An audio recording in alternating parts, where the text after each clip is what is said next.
Chapter 13 New Earth, Post-Colonial Wasteland. It was early dew in the morning, dripping with moisty sadness, when Garfield awoke from long slumber. Where was he? What was he doing? "Where am I? What am I doing?" asked Garfield with confusion. "You are on planet of New Earth," a voice said from behind a mystery curtain. From behind velvet curtains came a talking Varan. "Back, beast! I will crush you with my boot with stamping strength!" roared Garfield at the talking Varan. "Fear not, brave Garfield. We are peaceful talking Varan. Radiation gave us talking abilities," explained the Varan with information. "What is this?" pointed Garfield to the world. "This is New Earth. It was a human colony world, but was abandoned and left a desert radiation wasteland. Now it is world of danger and despair," said the talking Varan with sighs of lost hope. "Where is my crew and ship? Did you eat them, foul beasts?" raged Garfield with vengeance in his eyes. "No, Garfield, you fell from space alone. Your crew must be elsewhere on the planet," said the talking Varan with truth. "Very well, talking creature. I will go on and search for them with a navigation like explorer," declared Garfield like brave frontiersman. "First, please stay for dinner. We are having lasagna, and you need energy for trials," the talking Varan offered with hospitality.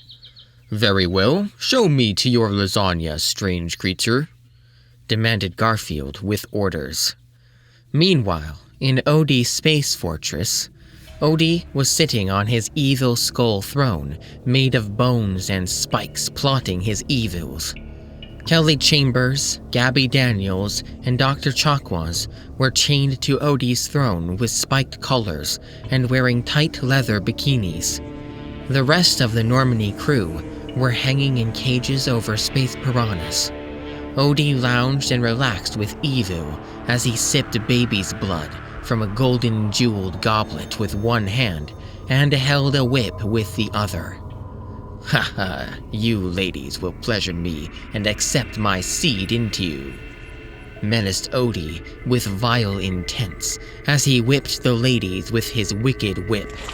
"No, you are wrong, black-hearted beast. We will never allow you to put your dread force into us," cried out Kelly Chambers with defiance. "Oh no, you are the one who is being wrong. You will forget your man Garfield and love me like you loved him," laughed Odie with howling as his eye glared with red-hot evil.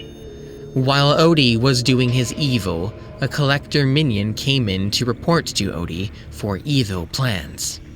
"Lord Odie, we are ready to begin first stage of Project Galaxy Crusher," reported the collector with obedience. "Very good. Soon we will unleash dogs of war on the galaxy and capture more females. I need more females to spread my cursed seed," declared Odie with villain speech as he clenched his robotic fist.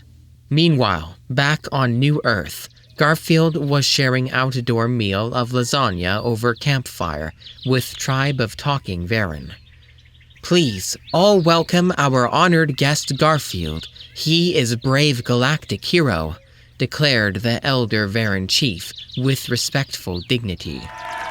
All of the Varans stood up and clapped for Garfield. Garfield stood up and gave a manly salute. "I am just one cat doing his part to save galaxies," said Garfield with humble heroism.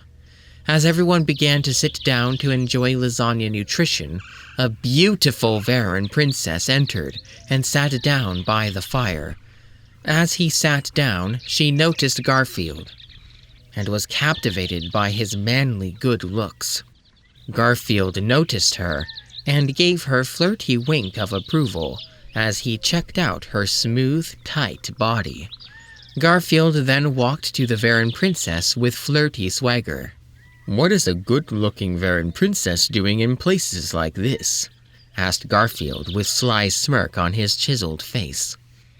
"Oh, Garfield, you make me blush like ripe barrel of tomatoes," said the Varan princess with shy mumblings. "Come back to my tent, and I will make you ripe all over," flirted Garfield with sparkle in his eyes. "Garfield, take me and make me a woman," said the Varan princess as she went with Garfield to Garfield's tent for serious lovemaking. The beautiful Varan princess leaped on Garfield like a frog on the prowl and rode him like the stallion he was. But a stallion is a bull, and bulls cannot be tamed. Garfield gave her such force of love that she flew off him like Jack in the Box. Garfield then leaped on her and showed her what lovers can really do. Garfield made the Varan princess howl to the moon with pleasure as they rocked the tent all night long. That morning, Garfield awoke with urgency as he prepared for journeys of heart and soul. "Must you leave, my meaty man?" asked the Varan princess with heartbreak. "Yes, salty slacks, I must go find ship and crew in this wasteland world," Garfield said as he put cigarette in his mouth and lit with masculinity. "Garfield, you will die in wastelands. New Earth is death hole," cried out the Varan princess with pleading tongue. "No planet can kill me. I tear planet inside and out with my rampaging fists and knock it into black hole," declared Garfield as he began to walking into horizon.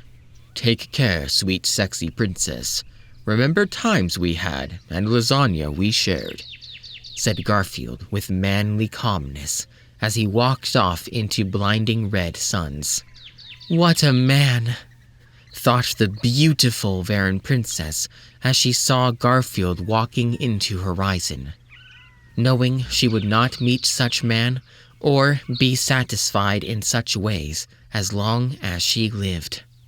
Garfield walked many miles and trekked many kilometers in dry sand. Desert winds blew through his manly orange hair, and the red sun blazed on him with burning rage. Garfield looked at the sun and spat at it. "I do not fear you, sun. Come down and fight me like real man," roared Garfield with challenge over the desert sands. The sun remained silent out of fear, and soon night came. Garfield scoffed at the pitiful suns and walked further into the desert with courage in his heart. After more traveling, in the distance, Garfield saw what looked like roaring flames. Garfield rushed forward with speed of porcupine to see what madness was this. "Help!" screamed poor defenseless villager. "What is matter, poor weakling villager?" asked Garfield with heroic questions. "We are being attacked by mutant biker gang," cried the villager in desperate tears. Garfield saw biker mutants ravaging villages and terrorizing townspeoples. Garfield's eyes filled with rage as he saw the injustices.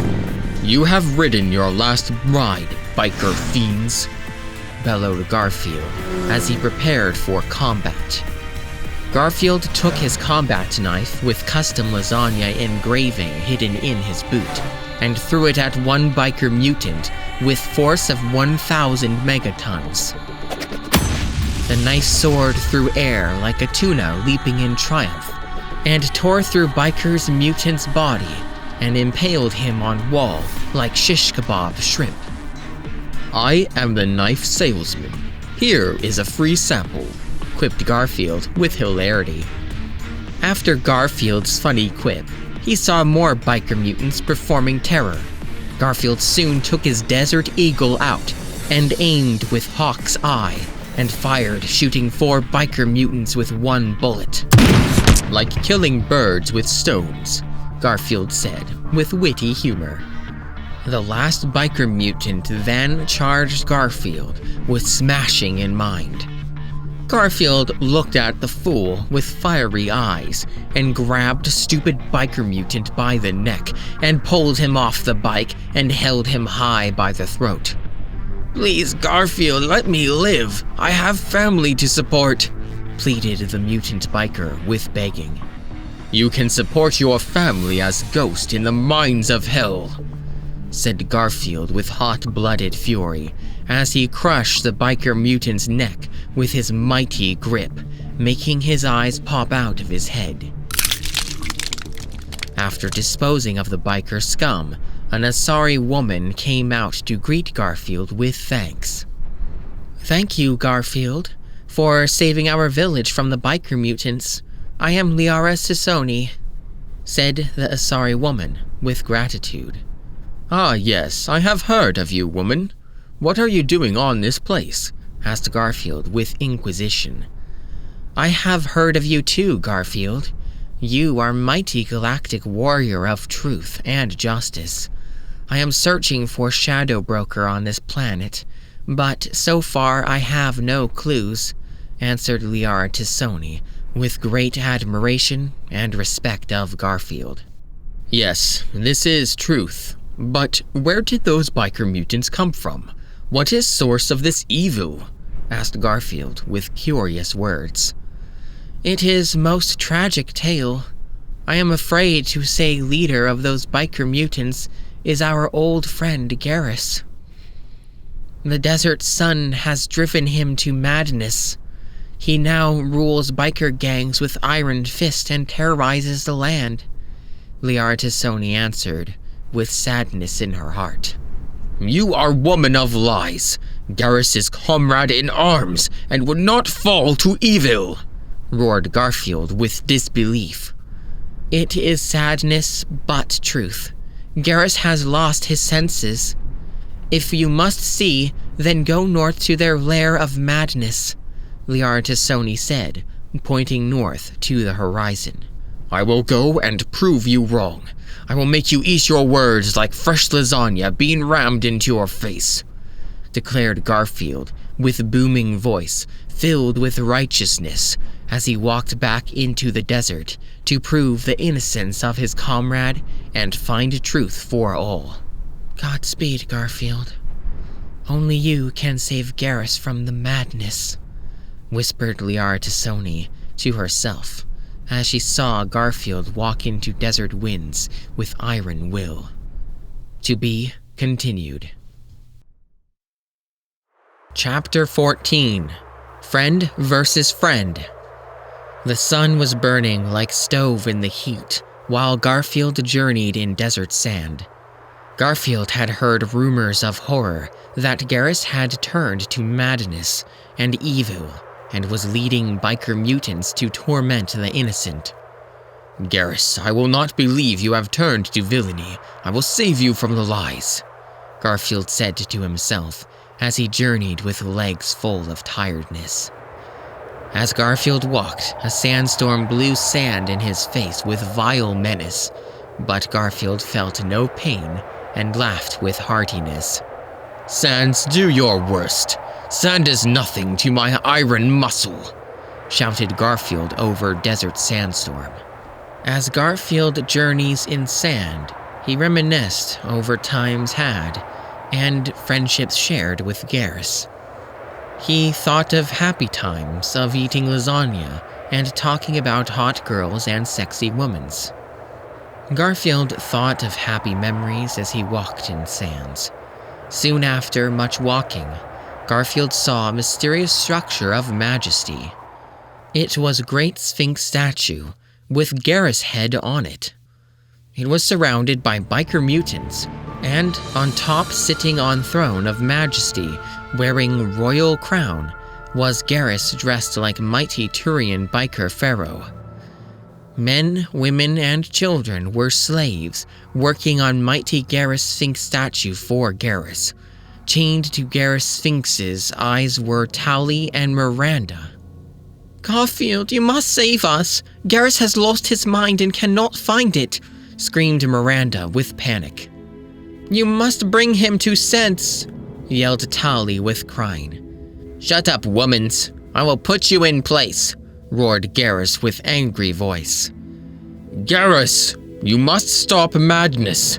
Come with me to find Normandy and fight Reapers, shouted Garfield to Garrus. No, Garfield, I have found the truth. You have held me back from glory. I now rule desert sands. I must complete the Garrus Sphinx as monument to my majesty, declared Garrus with mad insanity in his eyes. Garrus, do not make me fight. I do not want to be fighting you, Garfield said, with eager fists ready for fighting combat. Haha, Garfield, your day of glory is over, and mine has now begun. Face my might. Get him, biker mutants! Garrus ordered to his biker mutants as he laughed with maniac laughing. Biker mutants rushed Garfield and attacked them with all of their biker might. But Garfield was ready for combat and rushed in with glorious fists of pounding. Biker mutants tried to fight Garfield with fists and chains, but Garfield blocked with ease and pounded them like mushy lasagna, unworthy of stomachs. Time for dinner. First course, biker mutant, commented Garfield with cleverness. Another wave of biker mutants came for fighting, but Garfield was prepared. Garfield blocked one biker mutant's punch and ripped his arm off and used it to beat more biker mutants silly.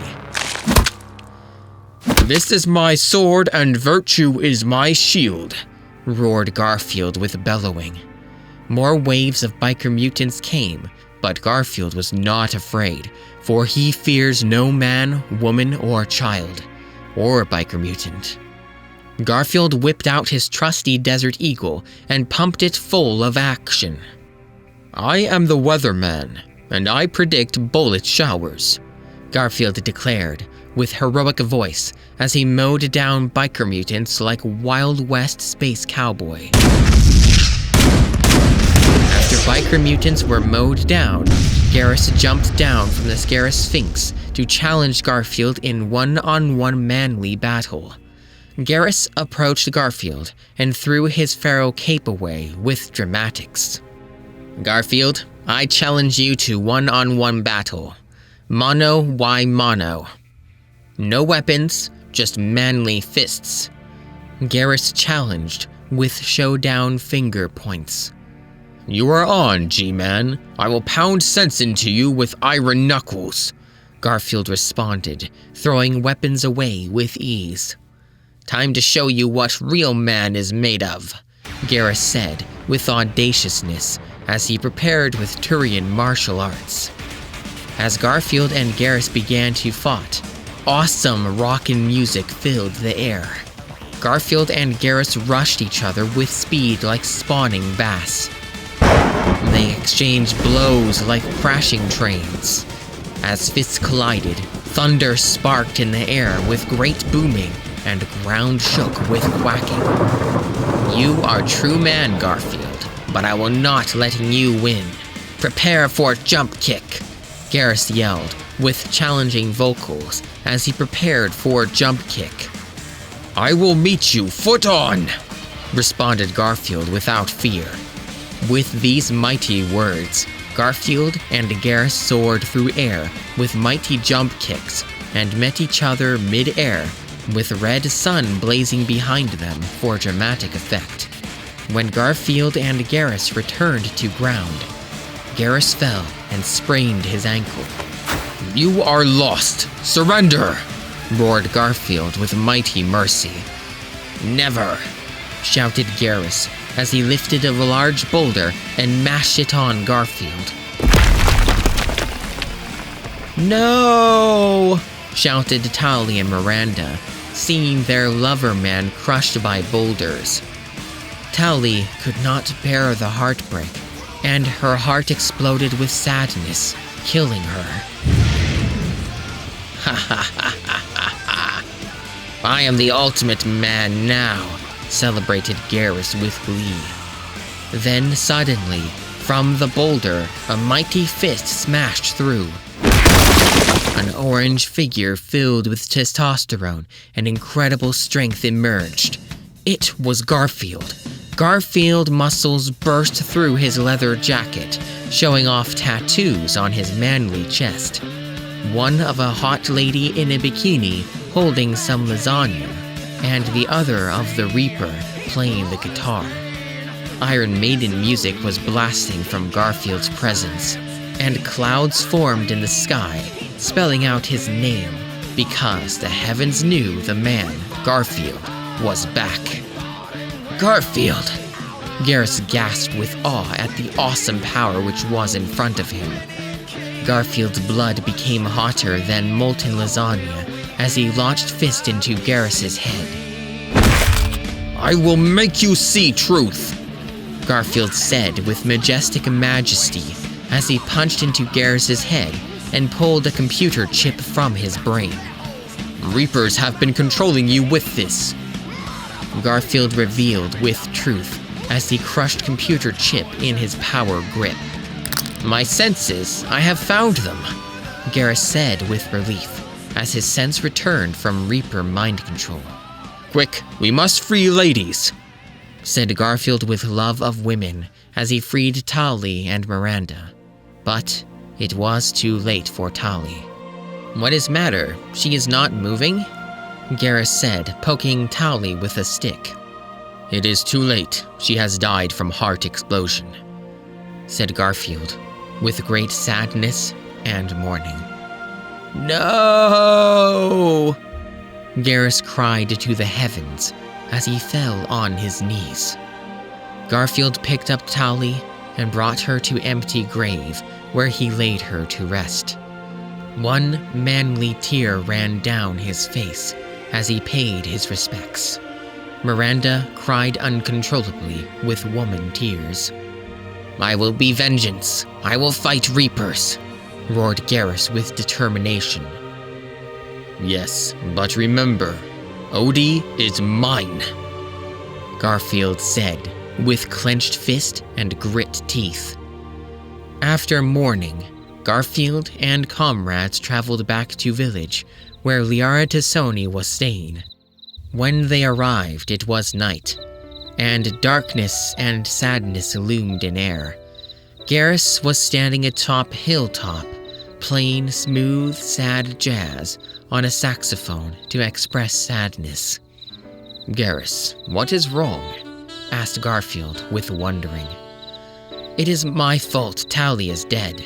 I am a bad Turian, Garrus said with self-blame. Do not feel bad. It was Reaper's fault, not your own.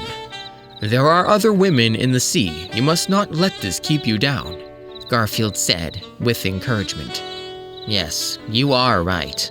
Why can I not be manly like you, Garfield? Garrus asked with regret. No man can achieve impossibilities. One day, if you train hard and eat lasagna, maybe you can stand up to this, Garfield said, pointing to his massive bicep.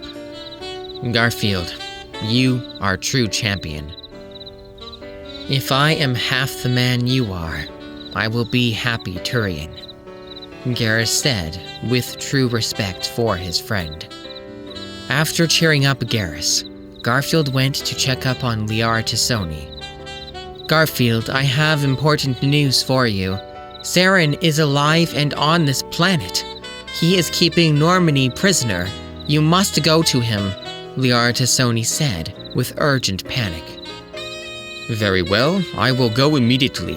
If Saren can die once, he can die twice, said Garfield, pounding fist on table, breaking it. Wait, Garfield, you cannot go without proper goodbyes, whispered Liara Tassoni with tongue in Garfield's ear. Oh, you sassy woman. You know how to make me work up a sweat, Garfield said, slapping Liara Tassonis behind. That is right, Garfield.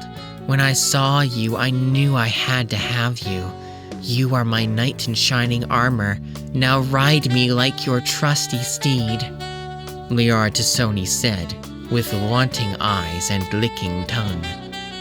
I am Knight of Love, and I will make you my squire. But I must warn you, I do not carry a short sword, but a claymore," Garfield said as he unsheathed himself and jumped in Liara Tassoni, ready to deliver pleasure with his mighty blade. Garfield and Liara meshed bodies together, and the whole village heard Liara's banshee cries as Garfield rocked her womanly parts. A shooting star ran across sky as Garfield and Liara rolled in the hot sand, making even hotter loving all night long. To be continued. Chapter 15. Impossible Imposter. Somewhere on New Earth, Elcor Mother was pushing Elcor Baby in a stroller, singing Elcor nursery rhymes.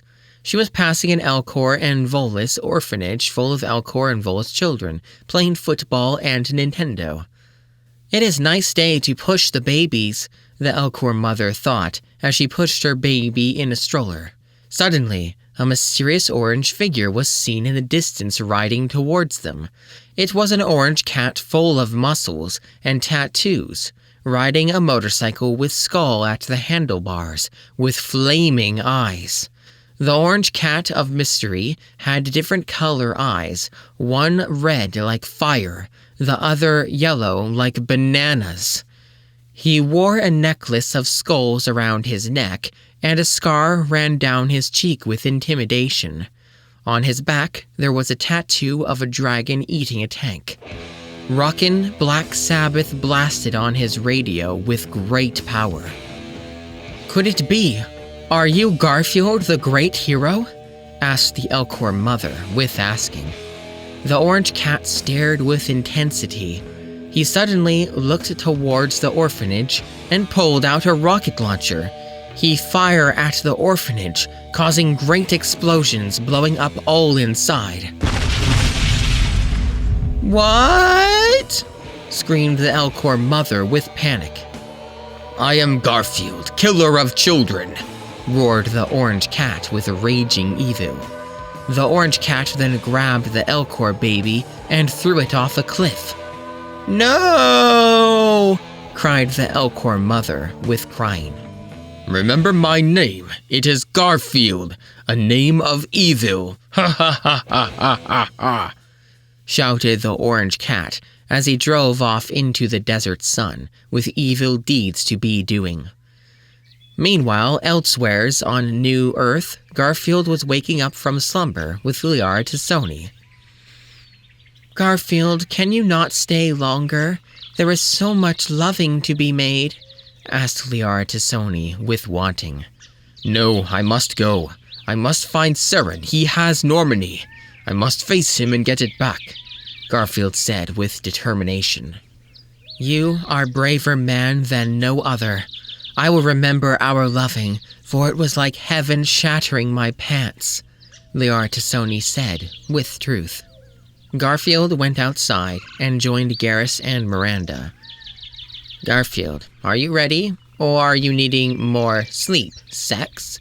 Garrus asked with jolly joking. "Oh, Garrus, you kidder. You are old dog," Garfield said with palling around. "But enough kiddings. We must find Seren and get the Normandy," Garrus said with seriousness. "Yes, let us go north, for I smell evil there. Seren is there, no doubt," Garfield ordered with leadership. So, Garfield, Garrus, and Miranda marched north with new purposes. Determined to avenge their fallen friend Tali and set wrongs to right. While marching, sand blew in their faces, and Miranda and Garrus were bothered. "Ew, sand," moaned Miranda with complaining. "Do not worry, woman. I will shield you with iron muscle," Garfield responded with courage. "Thank you, Garfield. You are my hero. I love you always," Miranda said to him with heartfeltness. Garfield, Garrus, and Miranda then marched on. As they marched, they soon saw a village in the distance. "Look, Garfield, let us go and see if villagers know Seren's whereabouts," said Garrus with ideas. Yes, let us collect information, like private eyes, Garfield said, with detective work. When they entered the village, angry villagers suddenly surrounded them with pitchforks and torches. "It is Garfield, the evil one! Get him!" shouted the villagers with crazed rantings. "What is this? They have gone mad with crazy," yelled Garrus with panic. "We will get you, Garfield! Time for small town justice!" screamed the villagers with anger-filled voices. "Enough of this madness!" Garfield roared as he backhanded the poor, misguided villagers into unconsciousness, probably not killing them. What was that? Miranda wondered with nervousness. I do not know. I am great hero. Why do they greet me like vile villain? Wondered Garfield with uncertainty. As Garfield pondered meanings of happenings, he sensed a presence with his Garfield sense. We are followed, Garfield said with certainty. All of a sudden, a shot rang out from distance. A bullet charged at Garfield with full force and maximum speed, but Garfield caught it in his mighty hand and crushed the bullet into dust and then threw it on the ground. Impressive, Garfield.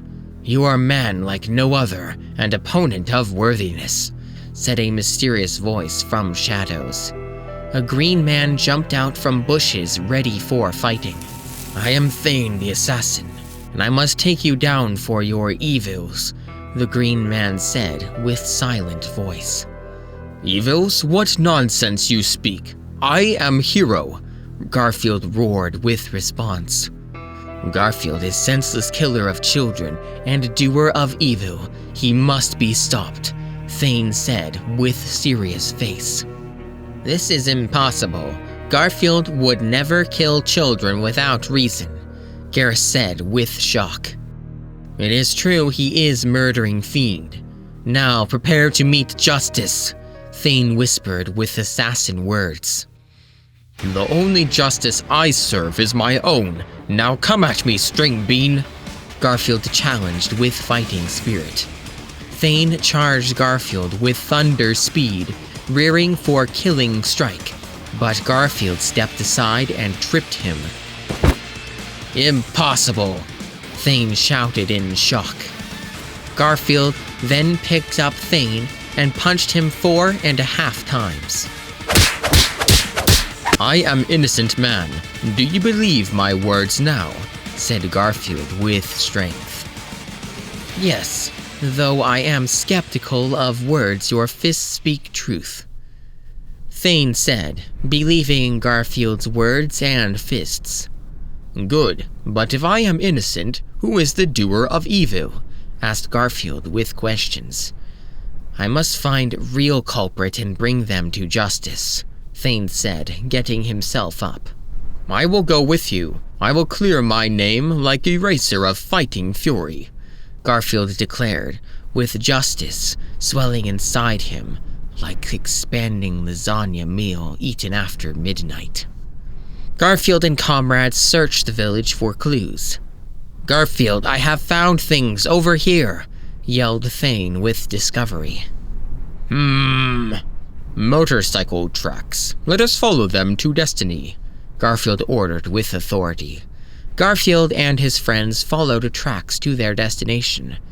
Finally, they came to a mountain cave, where the mysterious muscular orange cat with different colored eyes awaited them. Haha, Garfield, I have been waiting for you. Now I will destroy you once and for all and show you what is a true man, said the figure with mockery. Normal, shouted Garfield with shock and awe. That is right, Garfield. After all these years, I have waited for revenge, and now it is mine. I have painted myself orange to pose as you and frame you for evils. Now your good name is smudged with ink of blood, declared Nermal with sinister sayings. I will clear my name. I will have your head as proof of innocence, roared Garfield with vengeance. Haha, Garfield, but I have set you a trap. Soon you will be gone, and the galaxy will be my clam, and the universe will be my lobster. Get him, Rockney! Shouted Nermal with viciousness as he sent Rockney minions to fight Garfield. Rockney's soldiers swarmed and attacked Garfield with relentless swarming, but Garfield was ready. I have 2 full cans of bug spray ready for using, Garfield quipped as he took out his 2 desert eagles and began firing into bugs, making them mushing bug goo. I am the exterminator. Time to be breaking out the insecticide, Garfield shouted as he tossed as grenade into more Rockney, blowing them up into more goo. After wiping out Rockney's scum, Nermal stood alone in defiance. Not bad, Garfield, but you will be among the dead. Face my insecti might, Nermal shouted as he hopped on Arachnite Queen. Nermal rode the Arachnite Queen and destroyed all in his wicked paths, cornering Garfield and company against wall. I am king! Nermal shouted from his lunges. Nermal, you bug me, Garfield said as he shot a stalagmite on ceiling, causing it to fall on Nermal, impaling him on floor. Garfield walked towards Nermal with manly footsteps, ready to administer justice like judge of peace. Curse you, Garfield! You may have won, but you cannot defeat Odie. He is too powerful for you. I will save a spot for you in hell. Nermal spat with contempt. Make sure it is near the kitchen, Garfield quipped as he finished Nermal off with one mighty shot to the heart. Garfield then ripped off Nermal's head with mighty arms and put it on a stick for proof of innocence. Let us return to village and prove my innocence, Garfield said, with Nermal's head on stick in his hand. Garfield and the others returned to village with Nermal's head and all rejoiced. This is your murderer, shouted Garfield, raising Nermal's head high for all to see. Yay! Cheered the villagers in celebration. Garfield, you are true hero and true man. I owe you my life. I have life debt to you.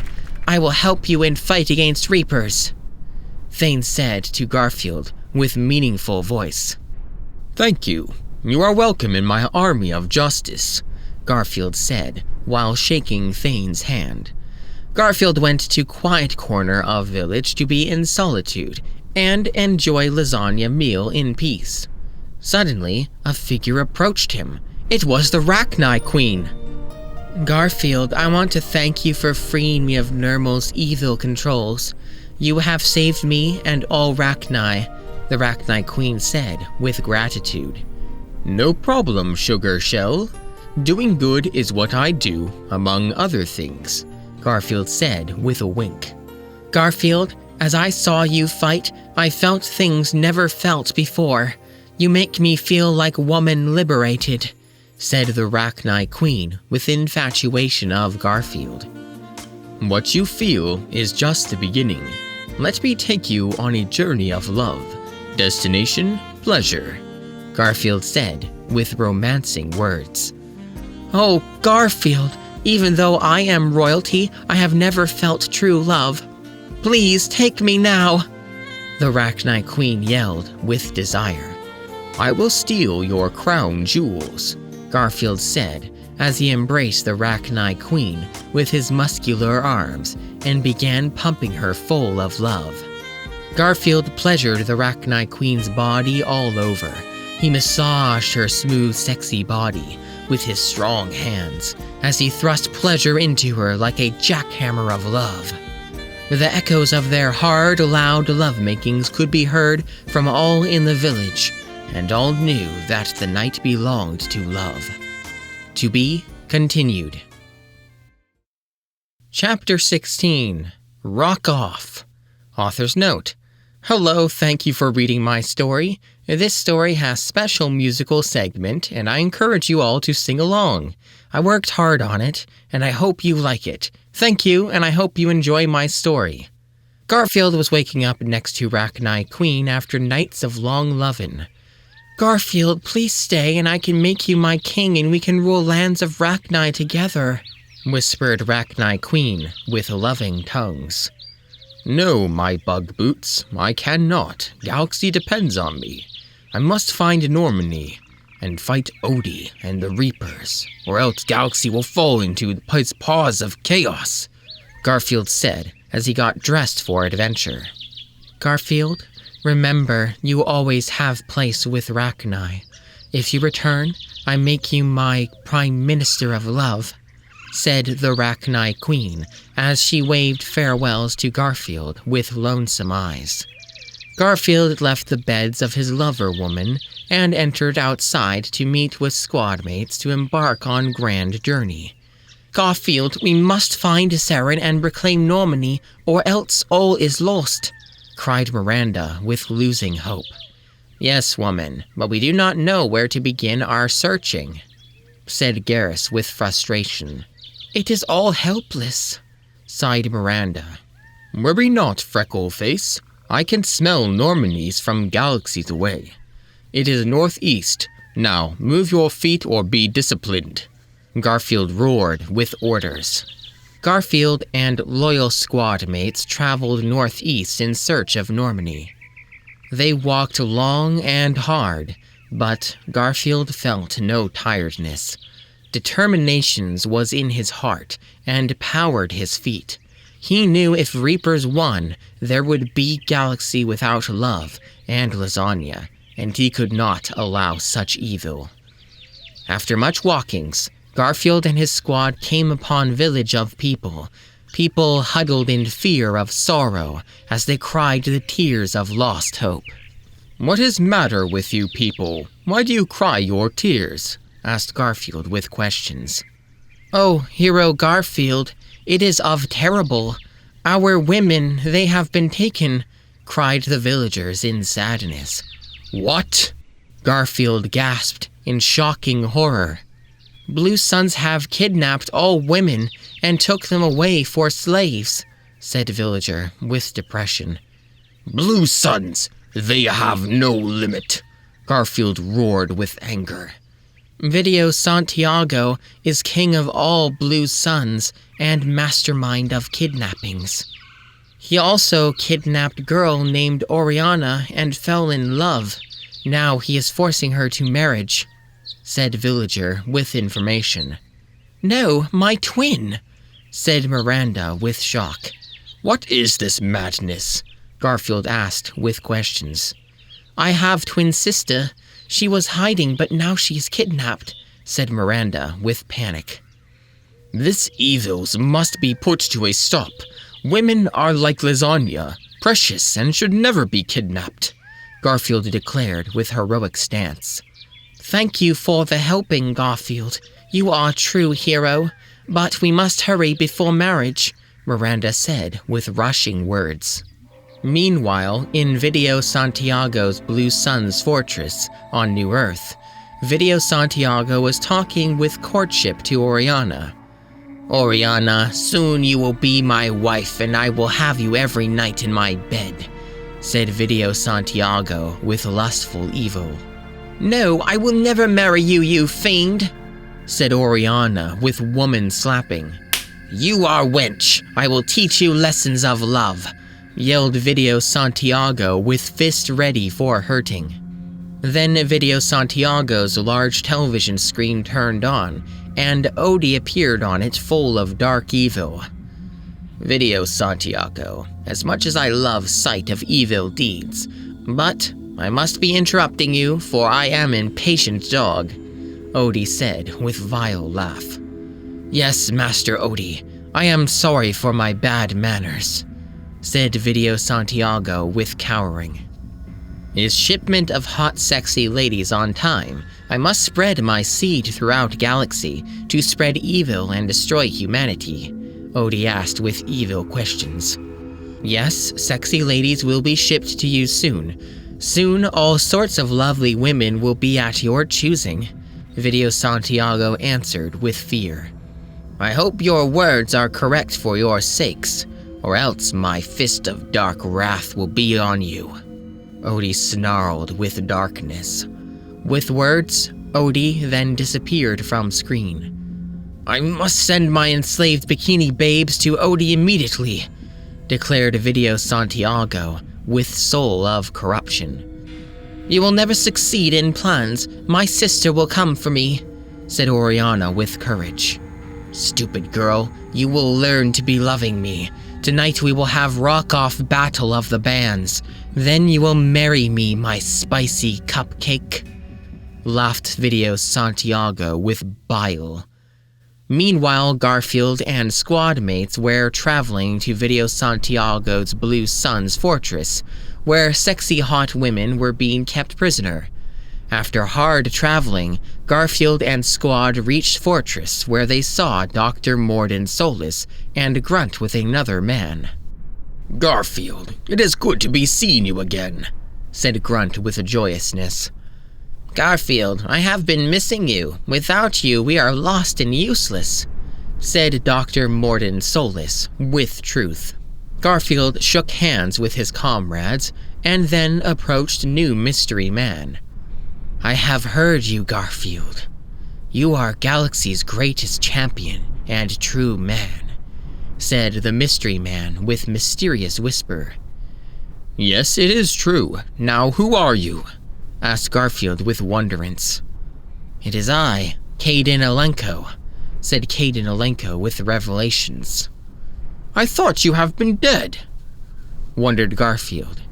No, I have survived, answered Caden Alenko with corrections. What is everyone doing out here? Asked Garrus. It is tragic story. Sexy honey women have been taken prisoner. Video Santiago is holding Battle of the Bands inside, and the only way inside is to form a band, yet we do not have enough members, cried Grunt with grief in heart. Now you do. Let us rehearse, said Garfield, ready to rock. Garfield and squad went into a garage to practice rocking. Garfield was singer, Garrus was on lead guitar, Thane was on backup guitar, Caden Alenko was on bass, Dr. Morden Solis was playing keyboard, Grunt played drums, and Miranda was the groupie. After a few minutes, they were ready to rock and roll heavy metal style. We are band ready for musical playing, said Garfield with confidence. Garfield and his band then went to enter Battle of the Bands for serious rocking. They suited their outfits up. Garfield wore a cool leather jacket with studs and spikes. Garrus wore tank top with torn jeans, and his guitar was shaped like a spaceship. Dr. Morden Solis wore bright red-colored suit and wore an earring. Caden Alenko wore leopard skin tights. Grunt wore panda stripes, and Miranda wore bikini top and tight, sexy leather skirt. They entered the stadium for a rocking concert. It was filled with Blue Sun's audience. Sexy hot ladies were trapped in cages, while Video Santiago looked on from his throne, where Oriana was chained. Is it time for rocking? Asked Dr. Morden Solis with eagerness. No, another band is playing, answered Garfield with facts. The other band was playing mediocrely and not rocking out at all. Blue Sun's audience booed them and threw things at them. You are not rockers, but sockers. Now be gone, dismissed Video Santiago as he pressed a switch, which opened a pit of fire underneath the pathetic band to their demises. It was time for Garfield, and all was pumped. The announcer announced Garfield, and all began to cheer. Next up is Garfield and the Galaxy Warriors playing their hit smash single, Desperate Lasagna Woman, announced the announcer with great excitement. Garfield and his band came to stage when laser lights and pyrotechnics blasted in the stage, causing great cheers. Grunt started an awesome beat, and Dr. Morden Solis did a cool keyboard intro. Then, Garfield, pointing at Oriana, roared with awesome metal vocals, causing earthquakes and hurricanes. Girl with eyes, I see you glancing my way. Girl, hop in my Corvette, I will take you for a whirl. Hotter than lasagna walking in the moonlight. Babe, you making me so hungry just for a bite. Desperate lasagna woman! Like wheels on runway jet plane. Desperate lasagna woman! Girl, you driving me insane. Desperate lasagna woman! Body smooth and tight like Great Dane. Desperate lasagna woman! Baby, why you give me heart pain? Sweet sugar, for good times, space is the place to be. Take a ride on my space rocket and you will see. Baby girl, do not fear my lovin'. It was meant to be. Breaking beds all night is our destiny. Desperate lasagna woman! Alone, no man, such a crime. Desperate lasagna woman! With law in my pants, I make you do time. Desperate lasagna woman! Girl, I want no more of your lies. Desperate lasagna woman! All I want to do is lick your thighs. Garrus then broke into a rockin' guitar solo, wailing on his axe like a banshee in heat. Garrus shredding rocked the stadium, and the audience threw clothes and flowers and threw their fists into the air, getting into the music. Then the band quieted down little, getting into soft, meaningful part of song, when Garfield began to sing with meaning. Desperate lasagna woman, what is your game? Do you want love, or do you want fame? You are pleasure and you are pain. You have my heart locked in chain. Desperate lasagna woman! Sassy lady, you make me stare. Desperate lasagna woman! Your breasts I want to see bare. Desperate lasagna woman! Hot mama taunting me. Desperate lasagna woman! In your pants I want to be. After rockin' music performance, the audience went crazy, throwing hands in the air and chanting for more. Even Video Santiago was impressed and tapped his foot to music and clapping his hands. Amazing, you are musical genius, please play more, begged Video Santiago with impressments. Garfield took a guitar and aimed it at Video Santiago with determined eyes. Here is my encore, quipped Garfield as he launched a missile from the guitar at Video Santiago, blowing him up and freeing Oriana. That is what I call power chords, joked Garfield with humor. Blue Suns began rioting and causing havoc, with their leader blown up. Turn on your instruments to kill, Garfield ordered to his bandmates. At Garfield's orders, Garrus, Thane, and Caden Alenko turned their instruments to gun mode and began firing away at Blue Suns, mowing them down with extreme prejudice. Dr. Morden Solis then began using his keyboard to detonate explosive bombings around the stadium, exploding many Blue Suns. In the madness and chaos, Garfield ran to Oriana, mowing down Blue Suns all the way. However, a Blue Sun was cornering Oriana against wall. Stupid woman, you will not get away, roared Blue Sun. Back away, help me, please, cried out Oriana.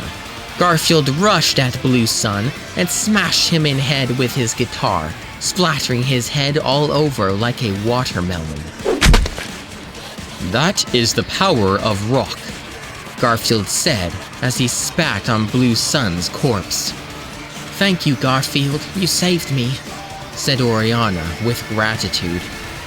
It is no problem. I hate to see beautiful woman not in my arms, Garfield carrying Oriana and taking her to safety. Oriana, thank you. Garfield, you are forever my hero, said Miranda, embracing her sister. I like seeing ladies together, said Garfield with clever wink. With Blue Suns gone, Garfield and crew freed sexy ladies and returned them to their village. When Garfield and his squad returned to the village, there was great celebration and dancing. Garfield sat alone, meditating in a corner to recharge his fighting spirit. Oriana saw Garfield and approached him.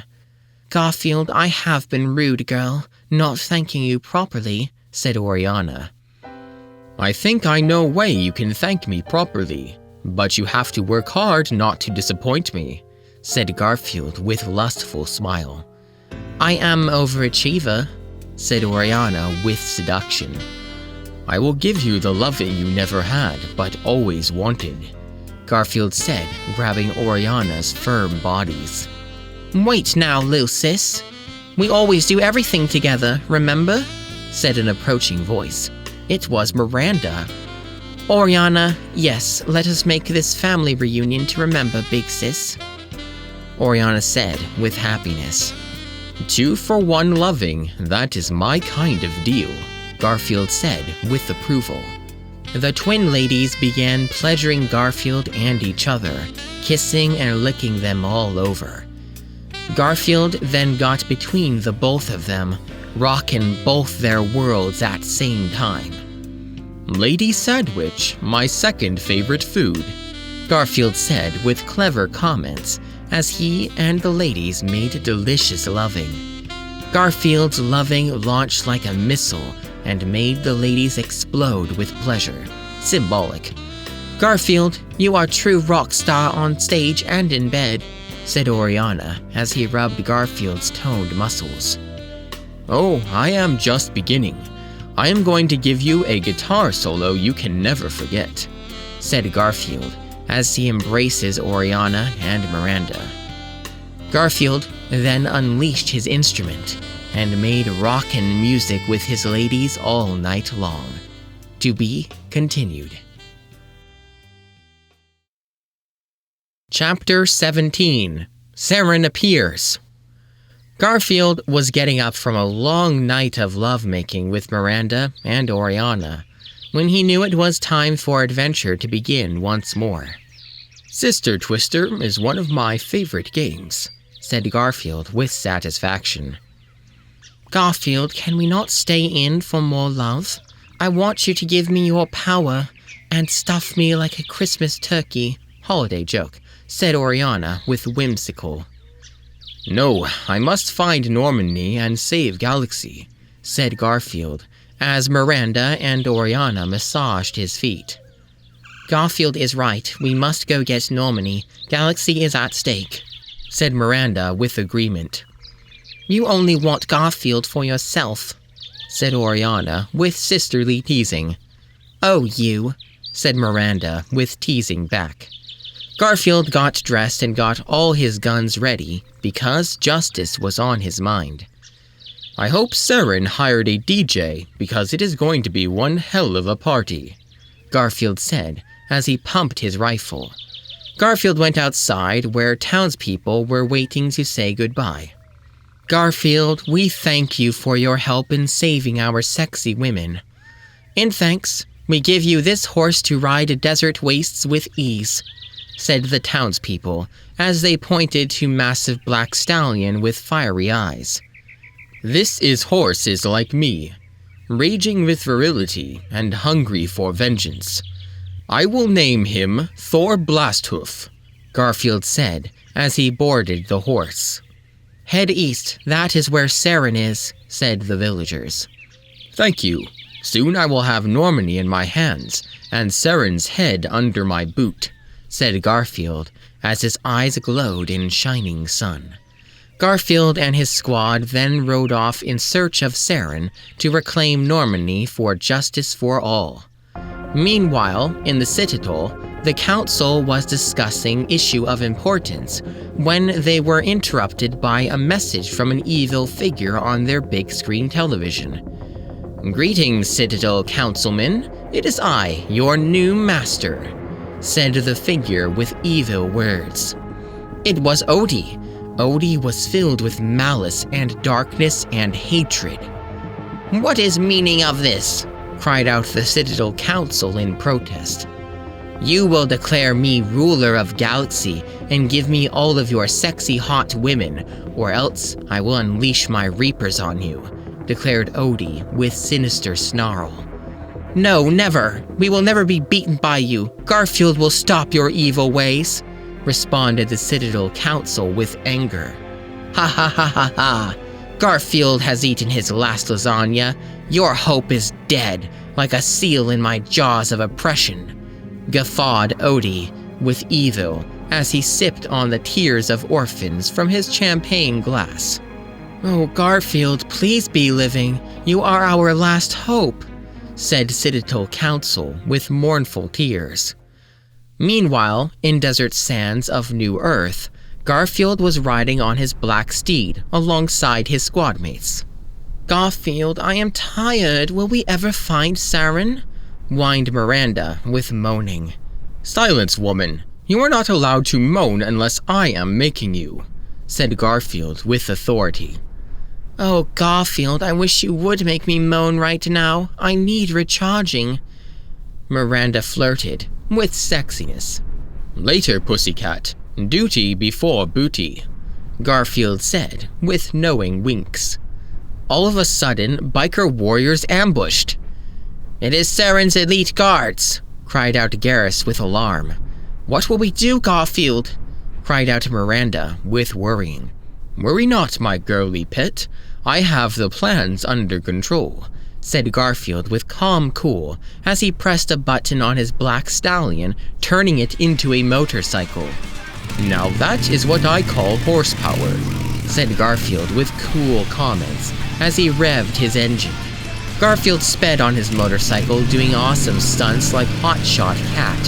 He did a wheelie and a backflip and did not even wear a helmet. Wow, said Saren's elite guard with awe and fear. And now for my encores. Do not be getting up for clapping, Garfield exclaimed as he took out his exploding crossbow. Cross your hearts and hope to die, Garfield roared as he shot arrows of explosion from his exploding crossbow at the guards, exploding their hearts. Our hearts have exploded, cried Saren's elite guards as their hearts exploded their last beat. Enough of these small fries. I am hungry for main course. Saren stew with side of lasagna, Garfield said with triumph as he sped to Saren's city fortress. As Garfield and squad entered Saren City, they saw many buildings and people. Garfield saw a man with information and asked him questions. Where is Saren? Asked Garfield. I will never tell you these things, for I am loyal to Saren, for he is the only king, said the fool with stupidity. Very well, I will take the moral high road, said Garfield with great wit, as he took the man to the roof of a building and dangled him by his neck. Now you will sing like a bird, or you will swim like one, said Garfield, holding man with intensity. You win, Garfield. He is in the center of city, said the man with apologetics. Thank you. I will show you my gratitude by giving you a one-way trip to hell, said Garfield, as he dropped the stupid man down the building. I am coming for you, Saren! Garfield shouted to the sky.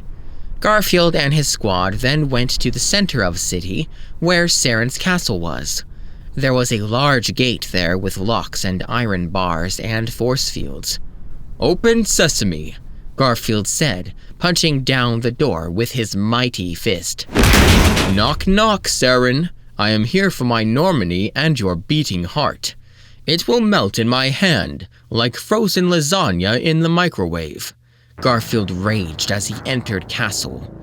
In the castle was Saren waiting, sitting on his throne wearing leather and spikes. Matriarch Benezia was sitting on his lap, wearing tight leather and stroking his face. Haha, Garfield, I have been waiting for you. You will never get Normandy back. It is mine. You are not worthy to have it, Saren said with loud voice. That is right, Garfield. Saren is only one man enough to have Normandy, said Matriarch Benezia as she licked Saren's face. Garfield made eyes with Matriarch Benezia and gave her the sex gaze. Matriarch Benezia batted her eyes and blushed at Garfield's sexy eyes. "Hey, baby cakes, ditch that dud and get with a stud," said Garfield while winking and flexing his muscles. Matriarch Benezia nearly fainted at Garfield's manly words and poses. Saren was angered by Garfield's superior manliness. "Enough, I am true king of this world and only man," declared Saren with arrogant voice. "You are king of rats and fools now. Return Normandy, and I may kill you without pain," Garfield said with mercy. "Very well, Garfield. Prove your manliness and you may have Normandy. We shall settle this only one way true men can," said Saren with thoughtfulness. "Race off," said Saren and Garfield at same time. "This is right. Tomorrow morning we will have no holds barred race off. The real man gets the Normandy. You may stay here for the night," said Saren with confidence. "Very well, I will be seeing you on the road of battle," Garfield responded. "Take him to his room," ordered Saren to his guards. "I find my own rooms," said Garfield as he pushed down the guards and claimed biggest room in the building. Later that night, Garfield was lifting weights while jamming to some hot tunes. "Time to load my guns," said Garfield as he lifted his dumbbell with muscle power. As Garfield pumped the irons, a sexy figure entered his room. It was Matriarch Benezia. "Garfield, I cannot stop thinking about you. You are always inside my mind. Now I want you inside my body," said Matriarch Benezia with obsession. "It will be my pleasure. Take a ride on the roller coaster of love. But I am warning, once you stop, you may never want to stop," Garfield said, grabbing her hands. "Oh, Garfield, you are such man. But you must not race Saren, it is too dangerous," Matriarch Benezia said, full of worry. "Do not worry your little face, my green string bean. I drive cars like I handle women, fast and furious," Garfield said with soothing words. "I am a skilled driver myself. I am especially good at driving stick," said Matriarch Benezia with sexy whispers as he grabbed Garfield all over. "Slam me into gear. But remember, once you ride my highway, there is no braking," Garfield whispered back with flirtations. Matriarch Benezia grabbed Garfield and pushed him on the bed. She climbed on top of him and squeezed him with tight-toned thighs. "You need a polishing. Allow me to help," said Matriarch Benezia as she rubbed her hands on Garfield's muscular body. "I am going to crash into you. I hope you have love insurance," said Garfield as he thrust his manly body into Matriarch Benezia. Garfield and Matriarch Benezia rubbed their bodies and made sweet, powerful loving all night long and into the break of dawn. When morning came, Garfield prepared for a race of his life. "Garfield, please be careful. I cannot bear to lose you. You have taught me so much, and I have so much more to learn," said Matriarch Benezia with longing. "It will be nothing. When I get back, wear something nice for me like whipped cream bikini," said Garfield with a wink as he left room to meet Saren on the racetrack. Garfield walked to the racetrack, which had lots of obstacles, and circled around a volcano. Many people were watching and cheering. Garfield's squad was on sides cheering on their hero. Suddenly, he saw Saren pull up in a black Jaguar.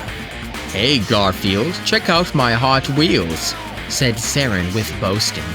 Garfield looked on with modest approving. "Not bad, but my new ride will burn a hole in the road," Garfield said, whistling. As Garfield whistled, a super cool car came from the horizon. It was a shining silver Maserati with flaming lasagnas airbrushed on each side. Saren's jaw dropped when he saw such a smoking hot ride.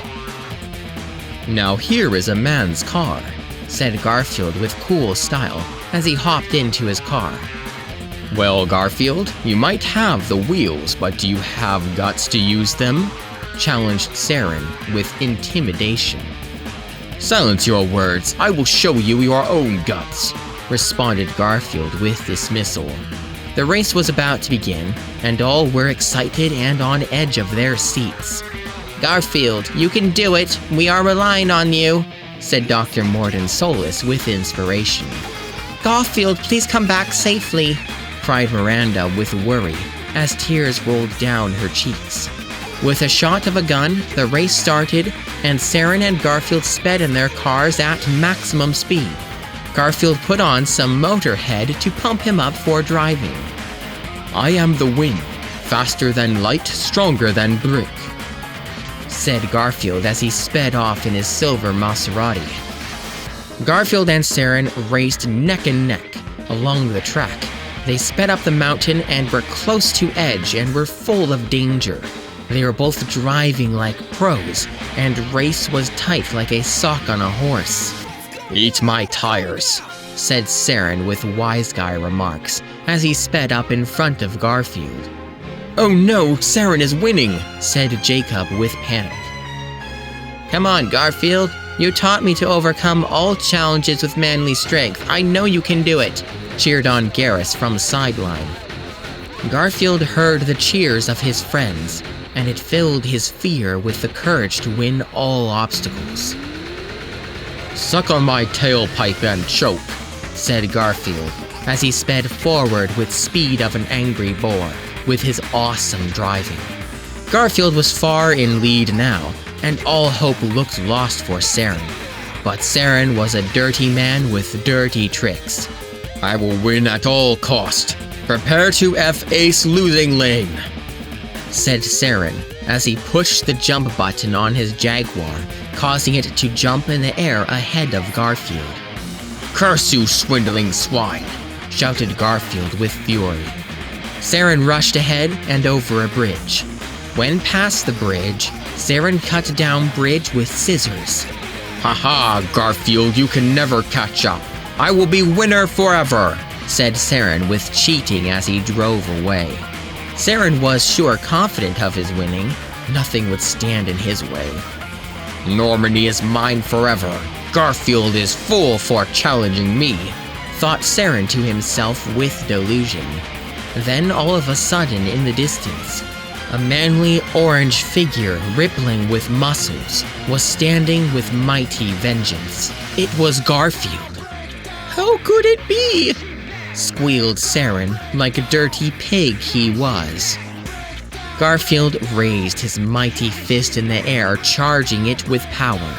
He then smashed it into ground, causing massive earthquake eruption, making rocks and lava fall on Saren.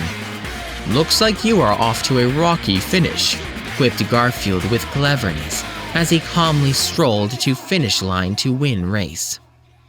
Garfield is the winner. Here is the trophy of champions, declared umpire with congratulations.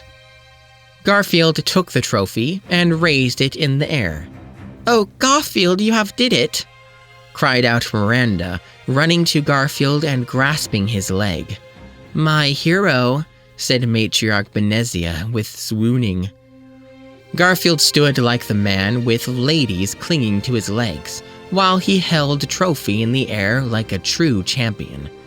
As Garfield was celebrating, a figure came from the ashes and approached them.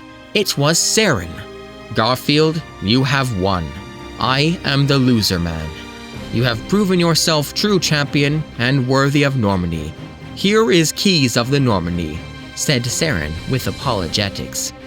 Saren, you are worthy opponent and man, but I am even better man, said Garfield, taking the keys and grasping Saren's hand for shaking. Yes, Garfield, only you can defeat Reapers. Goodbye, true warrior, Saren said as he exploded. Garfield took the keys and entered Normandy. Inside was Joker sitting by pilot's chair. Garfield, you are back, I am so glad, said Joker with joyousness. That is right, Joke Man. I am back like a yak. I hope you are ready for riding, said Garfield as he high-fived Joker. Garfield then headed back to the captain's quarters to rest for more space adventure and prepare to fight Reapers. As Garfield rested on his bed, a sexy figure entered. It was Matriarch Benezia. Garfield, you are truly a legend for all time. Your driving is second to none. But now I want you to drive me to paradise, said Matriarch Benezia as she brushed her hand on Garfield's manly cheek. All of a sudden, another figure entered the room. It was Liara Tassoni. Mother, you are alive! I cannot believe the happenings, cried out Liara Tassoni with shock. It is true, I have life but have been dead inside. Until I met Garfield, he has made me a woman anew, said Matriarch Benezia with truth. Yes, Garfield is a beefy man-burger of galaxy proportions, but you are hogging all and I want a bite, said Liara Tassoni. Relax, ladies. We can have mother-daughter talks in the bedroom, Garfield said as he took a lady in each arm and headed to the bedroom. Garfield, you know just what to say. We are going to have mother-daughter bonding, said Garfield with suggestions. Yes, we both want to bond with you, Garfield, said Matriarch Benezia as she massaged Garfield's muscular back. I take top, you take bottom, said Matriarch Benezia to Liara Tassoni as they sandwiched Garfield with their hot, sweaty bodies. Mush me, ladies, Garfield said as all three of them mushed together in pile of sweaty, sexy love. The three of them made powerful, sweaty love for hours and hours, rocking the Normandy into nebula of desire. To be continued. Chapter 18. Space Fortress Assault. It was morning when Garfield woke with his ladies by his side. Liara Tassoni was playing with Garfield's ears, and Matriarch Benezia was playing with his toes and a sexy belly button. As ladies massaged his body, Garfield laid back, enjoying expensive wine with his lasagna meal. Garfield, why must you fight? Why can you not be staying with us here at this moment? We can hide away forever and enjoy the love of our bodies, asked Liara Tassoni with questions. Sorry, chickenpox. I am a fighting man, and the fighting man must fight, for it is his fight alone, said Garfield with determination. I understand your words, but they make my heart cry, said Matriarch Benezia with sad understanding. Do not cry heart tears, my flower sack. After I save Galaxy, we will have a celebration of physical kind, reassured Garfield with kindness. Garfield, you know what to say to make comfort of me, said Matriarch Benezia with comfort. Garfield then stood up and walked to Pilot Room, where Joker was sitting to give the orders. Joker, it is time. Prepare Normandy for spaceflight. Time to spread your wings and soar, Garfield said with encouragement. Garfield, you taught me everything I know of piloting and what it means to be a man. You are like father I have never had, Joker said with tear in his eye. Yes, dear Joker, and you are like son I never wanted, but enough sentimentalities. Now comes final test of manhood. Are you ready? Garfield asked with questions. Yes, I am ready. I will not fail you. Time for lifting off, declared Joker as he revved the Normandy motor and prepared for taking off. Garrus then approaches Garfield for sentences filled with discussion. Garfield, there is no turning back now. Are you ready for final battle? Asked Garrus with meaning. I was born with lasagna in my mouth and gun in my hand. Bring on the hell of battle, declared Garfield to all. Let us do it, shouted Garrus, high-fiving Garfield. Miranda came to Garfield, filled with worry, and clenched his arm, which was full of muscle, tight. "Garfield, I am worried. I have premonition of tragedy," Miranda full of concern. "Do not worry, my delicious diva. The lies of evil cannot stand against my fist of truth," said Garfield with certainty. "Besides, worry makes woman fat and ugly," said Garfield with joking as he slapped her behind. "Oh, Garfield, you charm me like snake in a jar," said Miranda with blushing. "When we are done, I will let my snake out of its jar," said Garfield with flirtations. "Garfield, you make my mouth watering with hunger," said Miranda with desire. "Keep your appetites in check, my sweets, for now is time for mission," said Garfield as he took command. As Garfield sat at Commander's throne, he took out lasagna for enjoyment as ship began to move. "Garfield, you mad?" "Lasagna will spill in such crazy speed," said Garrus in shock. "No worry, my cautious compadre. Behold," said Garfield as he took out a marvelous device. "What?" said Garrus with questions. "It is the gyro bowl. Look with wonder," said Garfield as he took out lasagna and put it in. As Normani sped at speed of sand and fury, lasagna stayed in bowl without spilling. It was miraculous to all. "What sorcery is this?" exclaimed Garrus, pointing at gyro bowl. "Relax your tensions. It is miracle of science and engineering," said Garfield with reassurance. "Yes, I wish to study gyro bowl for scientific discovery. It holds knowledge beyond my understanding," said Dr. Morden Solis, examining gyro bowl with microscope. "I must have gyro bowl for myself, then I will not spill things anymore. Then at long last my dreams will come true," thought Garrus to himself. Garrus then went into daydream fantasy, imagining himself a giant gyro bowl with countless hot ladies laughing and pleasuring each other.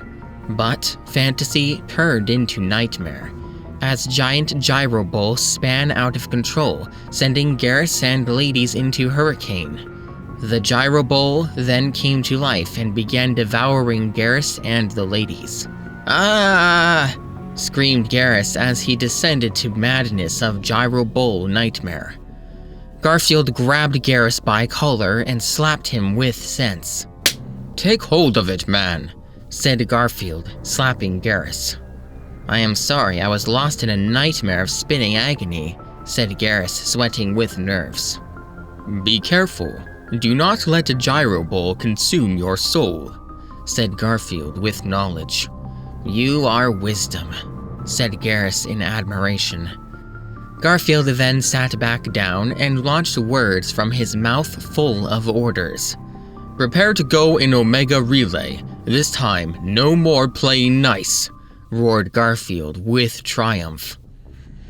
At Garfield's orders, Joker revved engine and sped Normani into Omega Relay like a space dolphin on his last day on Earth with no regrets. As Normani entered Omega Relay, all braced themselves for combat. "Look," said Garrus, pointing at approaching ship. It was Collector Ship. The Collector Ship approached with menaceful flight, looking to destroy all. "What do we do?" cried out Joker in panic. "Fire the blasters!" ordered Garfield without fear. Normani's blaster cannons, charged full of energy, blasted the Collector Ship, but they were deflected. "No!" cried out Miranda as he clung to Garfield's manly figure for protection. All of crew braced for worst as Collector Ship approached when suddenly all heard a familiar voice. "Amako!" It was John Arbuckle, soaring through space with his Element Zero katana, and his hair and cloak blowing in wind. John Arbuckle had rugged scar on left eye and grizzled stubble. John Arbuckle soared through the Collector Ship, and slashed it in half with his Element Zero katana, exploding it in pieces.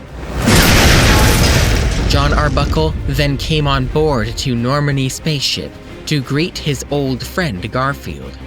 "Garfield, it is good to be seeing you again after long years of time," John Arbuckle said, embracing Garfield's hand for shaking. "John Arbuckle, it is good to see your future face. Thank you for killing collectors. You are top-notch space swordsman," said Garfield with thanks. "No problem, Garfield. Nothing like sliced spaceship and collector juice for a healthy breakfast," said John Arbuckle with wisecracks. After destroying Collector spaceship, Normandy pushed on further until they saw Odie's space fortress. "Land ahead for maximum impact," Garfield said as he looked at Space Fortress with telescope like true captain. With Garfield's majestic words, Normandy smashed into the Space Fortress with power of Garfield's women-pleasing manhood. It was monster crash, but all were all right. "Normandy is barely in one piece," said Garrus with exasperation. "Good thing I always use protection," said Garfield cleverly. Garfield and crew marched on into the Space Fortress to find Odie and put an end to his wicketry. Garfield then came across a doorway. A voice with foreboding talked to them. It was Odie. "Haha, Garfield, I knew you would be coming. If you wish to face me, then enter my gauntlet of trials. Prepare to face a waking nightmare," Odie cackled with evil. "There will be no dreams in the sleep I will be sending you to," said Garfield, with teeth clenched with anger. "It is sure trap," Garrus warned with advice. "Then let us trigger it," Garfield roared as he ran in. Garfield and crew ran through hallways and encountered Collector soldiers, but they were not a match for his might. Garfield shot all Collectors with his trusty Desert Eagles without blinking a sweat. "Worms are best used for fishing, not fighting," scoffed Garfield at Collectors as he blasted them to pieces. Garfield and crew then came to large open room. Odie was heard again, with voice of taunting. "Garfield, you may have warrior spirit, but can even a real man such as yourself face friend?" taunted Odie with vile. "Silence your nonsense and face me like man," Garfield responded with manliness. In distance, Garfield and crew saw a strange figure. It approached them slowly and looked familiar but strange. It was the Tali Chimera. The beast had head and torso of Tali, but also heads of lion and bull and unicorn. She had legs of a dinosaur, and her arms were snakes. "Tali, you have looked better," Garfield said with truth. "Garfield, Odie has brought me back from death, but has turned me into a hideous monster," cried the Tali Chimera. "What fiendry!" Garfield said with anger. "Garfield, you must end my misery. Only by your manly hands may I find pieces of mind," Tali Chimera said with sadness. "If there is no other way," sighed Garfield with resignation. "I have but one favor asking of you. May I please feel the awesome power of your loving one more time?" Tali Chimera asked with favors. "No problem, my doomed dame. My manhood makes pain into pleasure," Garfield said as he embraced Tali Chimera for romancing. Garfield and Tali Chimera grabbed each other's sweaty, sexy bodies and rubbed into each other like sand on paper. "Garfield, I hope my snakes do not frighten you," said Tali Chimera to Garfield. "Those snakes are not a thing. I have a true serpent here, but its bite only brings pleasure," whispered Garfield with sexiness as he took off his pants. Tali Chimera then performed oral love on Garfield, doing what women do best for their man. "Garfield, I hope I can satisfy your hunger," Tali Chimera said with wanting. "My appetites are always hungry, but this is but appetizer. Time for the main course," said Garfield as he grabbed Tali Chimera and threw her on a bed for body rocking. Garfield and Tali Chimera wrapped their bodies together like vines of love entwined with passion. Garfield thrust into Tali Chimera, smashing into her with his manliness like a jackhammer of love. "Oh my!" screamed Tali Chimera as Garfield gave her new definitions of pleasure. Tali Chimera's senses exploded from Garfield's bedroom prowess, which had stamina and power of Olympic athlete and delicate sensibility of Renaissance artist. "Garfield, you have given me my dream of sexual satisfaction," Tali Chimera said, exhausted and satisfied from Garfield's love-giving. The majestic power of Garfield's sex made Tali Chimera disappear into magic mist, sending her to a better place. "Farewell, Tali. I will avenge you," Garfield said with determination. "Come, we must go," said Garrus to Garfield, put his hand on his shoulder. "There is a new dish to be served. Lasagna stuffed with vengeance," Garfield said, looking to the sky.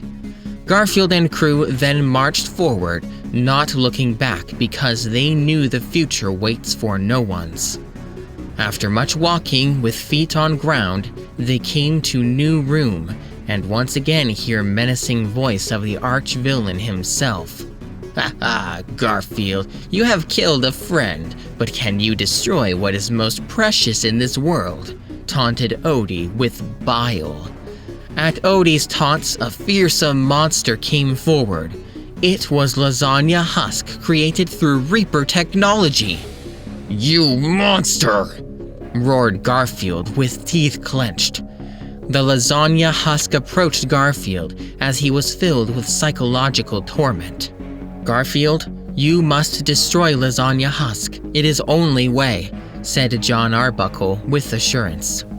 With heavy weight on his heart, Garfield filled his Desert Eagle with explosion bullet and raised it with aiming at Lasagna Husk. "You should be delicious feast, but instead you are destructive beast. Go to hell and rest in the devil's stomach," Garfield said as he shot one bullet which sped with single-minded speed into Lasagna Husk's heart, exploding it. Garfield stood in silence as one manly tear ran down his cheek. "Such waste of delicious lasagna. Villains must pay," Garfield whispered with angry clarity. Garfield gathered himself and knew that evil must not be allowed to live when it defiles heaven's greatest gift to man. "We will have moment of silence for lost lasagna," ordered Garfield to his crew.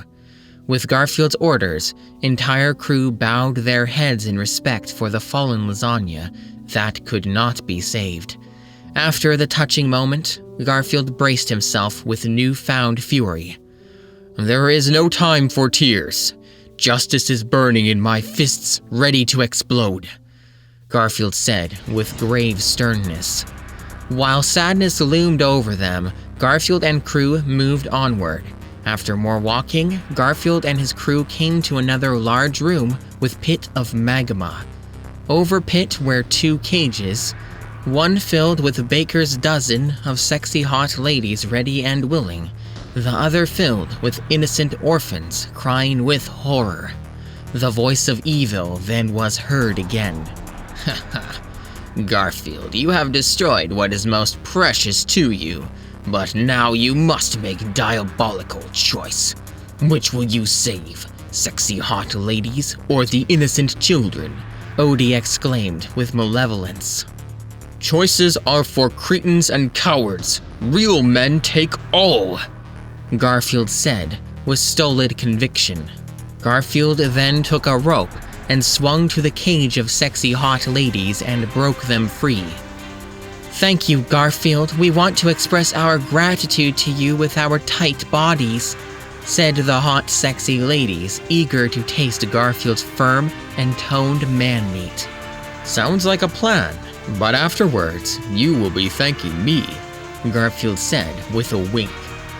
He then grabbed their thighs with his manly legs and began to pump them full of love, while continuing on to save the poor, innocent orphans.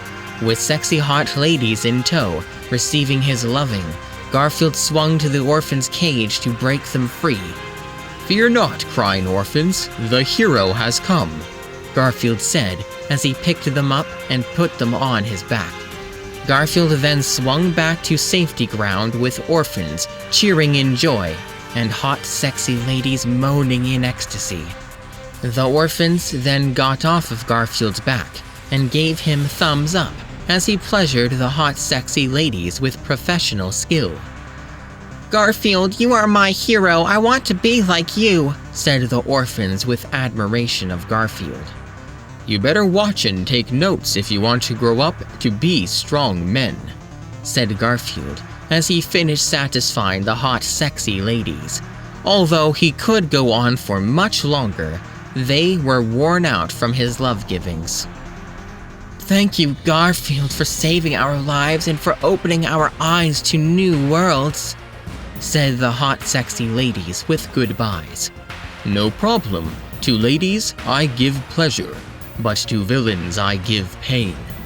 Now it is time for the pain, Garfield said as he waved farewell to the hot, sexy ladies and steeled himself for challenges ahead.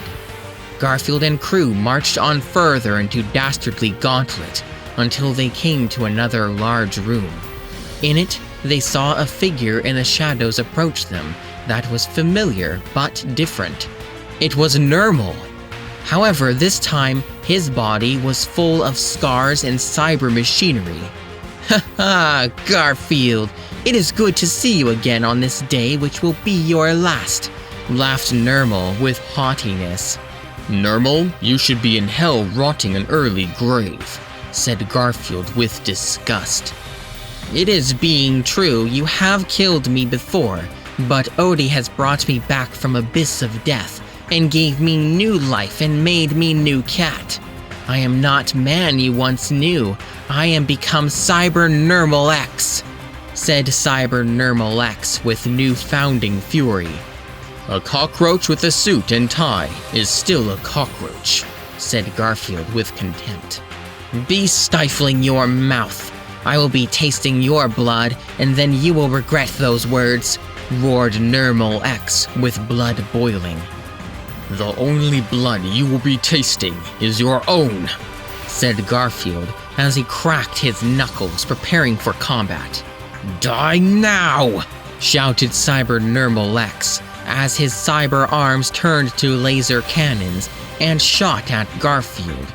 Garfield dodged lasers with swift cat acrobatics and charged Cyber Nermal X for close combat collision.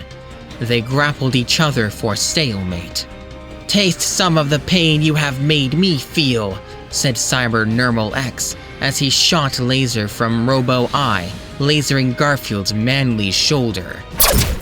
Agah! Gasped Garfield as he staggered back to a wall from dirty laser shot. Ha ha, Garfield! I am the dentist, and you have a cavity on your face. Time to give you an appointment to hell, said Cyber Nermal X as he turned his right cyber arm into giant drill and approached Garfield with menace.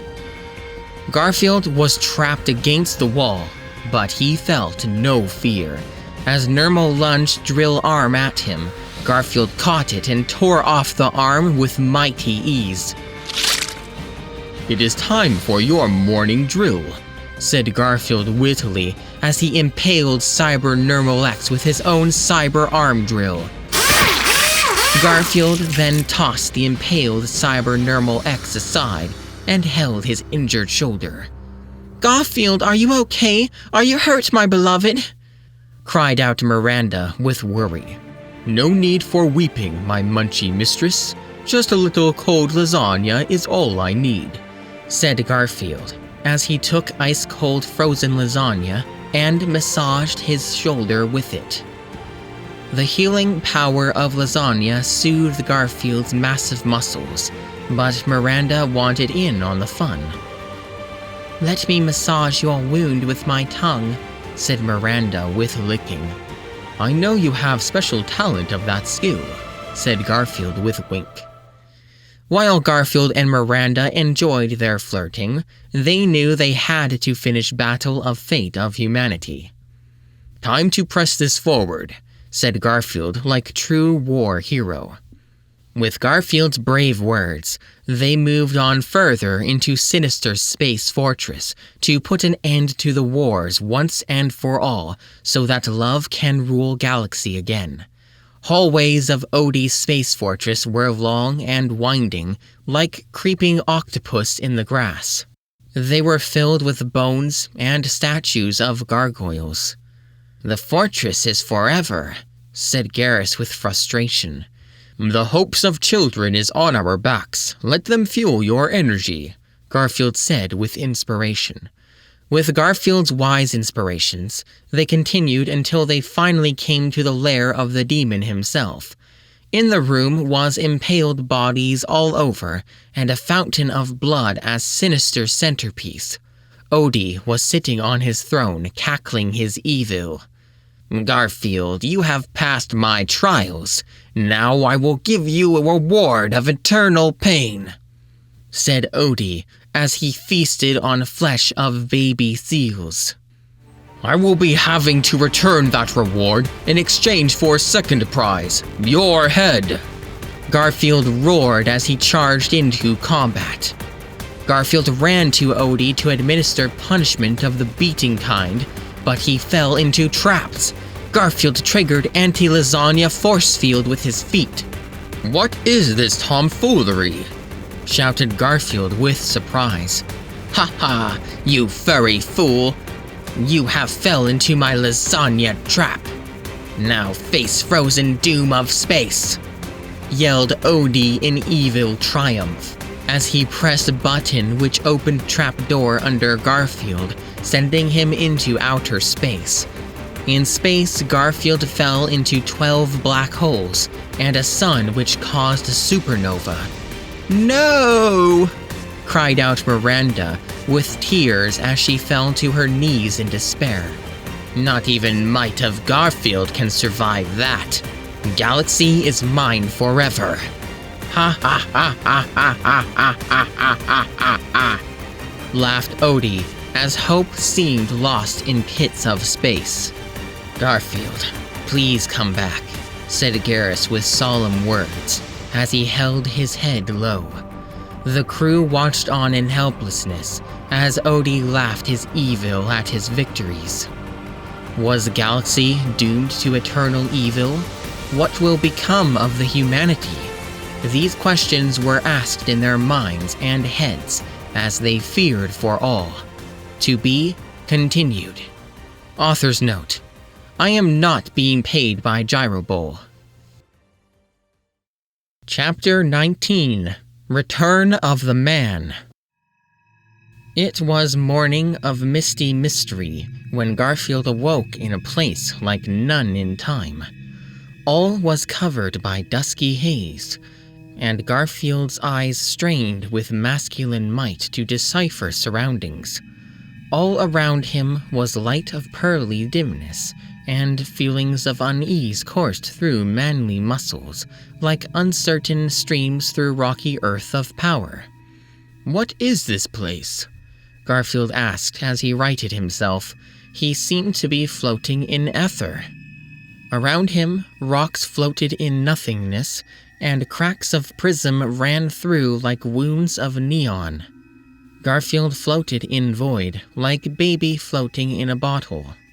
"Garfield, you are where you belong," said a voice with echo. The voice echoed from void surroundings and penetrated Garfield's mind like hot fork through cold lasagna. "What madness is this? Return me to the physical plane. I have war of vengeance to wreak on the Reapers and Odie," Garfield bombasted, with focused fury. "No, Garfield, you must stay here in my pearly gates and pleasure me for all times." The echo voice took on tones of womanly femininity. A mystery woman appeared glimmering with glitter. She floated in front of Garfield, wearing sexy see-through robe. "I am Mistress Time. You have fell into black hole through time and space. Your manly body of muscles could not be destroyed by the black holes, and you have fell into the core of space and time. I have been here waiting since beginning of time for one with the manliness to survive crushing power of black holes," said the mystery woman with willow whispering. "I must return. My fists drink the blood of fiends and they are parched," Garfield said with knowing truth. "No, Garfield, this is the center of time-space. There is no escaping. But look, it is prison of pleasure," said Mistress Time with seductive sultriness. Mistress Time waved her hands, and in instances, lasagna appeared. The hot, steaming lasagna floated in the abyss, piquing the interest of Garfield. "Very well, my black hole beauty. I will eat your lasagna and your womanly treats, then I will leave," Garfield said with smirk and a wink. "But Garfield, it is impossible. You may have entered the center of space-time, but there is no escaping," Mistress Time said with protest. "We will see, my cosmic cutie. First, my lasagna," Garfield bellowed with majestic voice. At Garfield's command, floating lasagna leaped to Garfield like a zebra leaping into tiger's mouth. Garfield's mighty jaws came down on lasagna, like axe cleaving the head of condemned prisoner. Mistress Time watched Garfield eat his lasagna and could not remove her eyes from the sight of majesty. As the molten red-hot food smeared his chiseled face and splattered on manly muscles, her heart burned with desire. The sight reminded her of powerful predator dining on flesh of decaying dead gazelle, and it turned her lady engine on. "Garfield, you eat lasagna like black hole devouring star, with sensual power and universal glory," Mistress Time said with admiration and awe. "That's right, Dimple Bumps. My mouth is a vortex of pleasure, and there is no escape. Now it's your turn," Garfield said, pointing to Mistress Time with command. "Oh, Garfield, you know what to say to make a galaxy girl feel like a universal woman," Mistress Time swooned with swooning as she floated to Garfield for lovemaking of cosmic quality. Garfield embraced Mistress Time, clutching her see-through gown and tearing it off with manly motion, exposing her supple body in all its glorious nakedness. He took a remote from his back pocket and clicked on a stereo, which started playing Into the Fire by Dokken.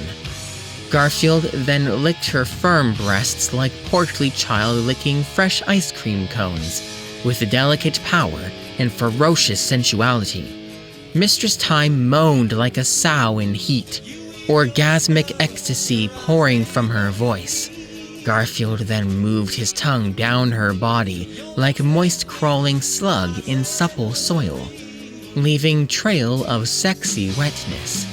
By the time Garfield's powerful tongue reached her lady pearls, the song had reached the cool keyboard interlude.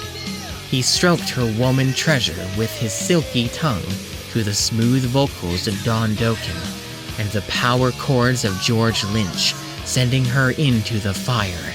As Garfield's tongue played on Mistress Time's gems, she wailed like out-of-tune guitar being played by an angry bugle boy. "Enough whetting the appetites, pussycat. I am going to feed your lady hole and satisfy your womanly hunger," Garfield said with soft seduction as he removed his blue jeans and boxer briefs unsealing his man torpedo. Garfield, I have spent eternity starving for man meat. Please fill my body like starving orphan seal, Mistress Time said as she gripped Garfield's muscular body, readying herself for delivery of pleasure package. Garfield snapped, and at his snapping, a bed covered in roses surrounded by 4 blue torches appeared from nothingness. Garfield lay Mistress Time on top of it, and then straddled her with romance. He gripped his thighs around her like crawling vines, crushing her body with pleasure. Garfield then parted Mistress Time's thighs, revealing her secrets. He then inserted the orange glove comet into her, thrusting with manly yet gentle force, penetrating her atmosphere. His technique was top-notch and got all 10s. The 4 blue torches began to turn bright red, for red is color of passion. Mistress Time continued to scream with pleasure, and the force of their loving began to rock the surrounding cosmos. As Garfield delivered effortless pleasure with top-of-the-line force and style, the surrounding space-time continuum began to break. The barriers of the black hole prison began to shatter as their lovemakings increased in intensity. Finally, with Mistress Time's climaxing scream, the walls of space-time shattered, leaving a doorway into infinity. Garfield saw his job was done, and unstraddled himself off of Mistress Time. Mistress Time, barely regaining her breath, looked up to see what was done. Garfield, you did it! You broke space-time, Mistress Time said with awe. It was nothing, Pudding Lips. Space-time is like egg. If you want the juicy yolk, you must crack the shell, Garfield said with the wisdom of 1,000 physicists. Garfield, you are lover, fighter, and scholar. You are Jack of all masters, Mistress Time said with impressment. I am master with this Jack, Garfield with a wink as he pointed to his love lance. Oh, Garfield, perhaps you should stay and show me more of your Jack mastery, Mistress Time said as she lay on space bed of roses. Sorry, my metaphysical minx, but I have missions of importance. As long as Odie lives and reapers breathe, my boots can never rest and my fists can never be quenched, Garfield said with stern righteousness. Garfield then began to walk to portal, but Mistress Time shouted to him to stop. Garfield, be careful. The space-time continuum is unstable. Laws of reality are being broken. There is no telling where the portal will be leading, Mistress Time warned with caution. Don't worry your concerns, baby sauce. I have a check of pain to deposit in a bank of fools, Garfield said with chill calmness as he walked into portal. What a man, thought Mistress Time to herself, already longing for a meal of man she may never have again. Upon entering portal, Garfield was surrounded by shifting vortex of spiraling madness. A bright kaleidoscope of chaos swirled around Garfield, and space-time itself churned around Garfield like butter gone mad. Garfield saw many times and no times. He saw many places, but no places. He saw egg of energy crack and erupt, giving birth to universes upon universes. He saw cosmic gas create stars, and stars creating solar systems. Garfield saw journey of life, as one-cell grasshoppers have birth to dinosaurs, and dinosaurs gave birth to men. At last, after seeing the creation of cosmos unravel before his manly eyes, Garfield woke in a strange room. It was silent white, with strange decorations of oddness. Garfield walked amidst silent room, looking for any who might be, but all was none. Garfield's mighty feet echoed on floor, like thunder trapped in aluminum foil.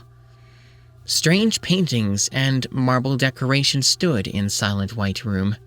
Through doorway, Garfield saw hunched over orange figure eating lasagna. Garfield wondered who was the hunched figure, but then he was the hunched figure. Why am I the hunched figure? Garfield thought to himself, as he wondered why he was the hunched figure. Garfield then saw a plate of lasagna in front of him, and did what was best, and ate the lasagna as makers of universe intended. Afterwards, Garfield got up to leave when he saw an orange figure in bed laying down. Who is that figure laying down? Thought Garfield wonderingly. But then he was the orange figure lying in the bed. This is tomfoolishness. I have no time for laying down in beds. My muscles hunger for wrath, and my fists thirst for fury, Garfield said as he lay down in bed. Room around him was filled with white strangeness, and floor was tiled with patterns of mystery. Ahead of Garfield, materialized object of mysterious enigma. It was a floating black rectangle. The floating black rectangle spoke nothing but beckoned for Garfield. It shone lightless nothing, and taunted Garfield with silent mockery. Within object, Garfield saw birth of the cosmic, and it inched closer with threatening. Garfield thought of all the happenings. His mind wandered to universal meanings and cosmic importance. He thought of symbolism and philosophy, but strange black rectangle continued to approach, like off-the-rail minecart, slowly and with purpose. Then Garfield knew that he knew all-knowing. He scoffed a mighty scoff and stood up on bed, tearing off smoking jacket to reveal manly body of muscular manhood. The rectangle gasped in terror, and sweat beat down on its face. I am no patience for rectangles, Garfield said, with eyes of angry hawks, woken up from early morning nap. Garfield, I am not rectangle, I am monolith, the rectangle said with pompous vanity. Rectangle, monolith, you are still square to me, Garfield said with cool knowingness. Garfield then charged his fist with the power of an exploding god and careened it into the talking rectangle, shattering it into interstellar nothingness. The rectangle screamed like 1,000 babies, losing their diapers, as it shattered into pieces.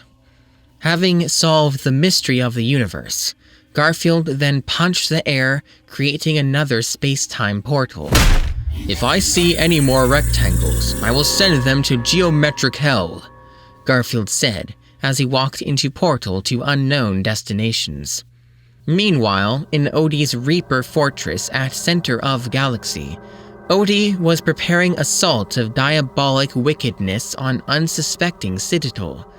Odie was in his sorcery chamber, where forbidden crafts of ancient techno-magic were practiced.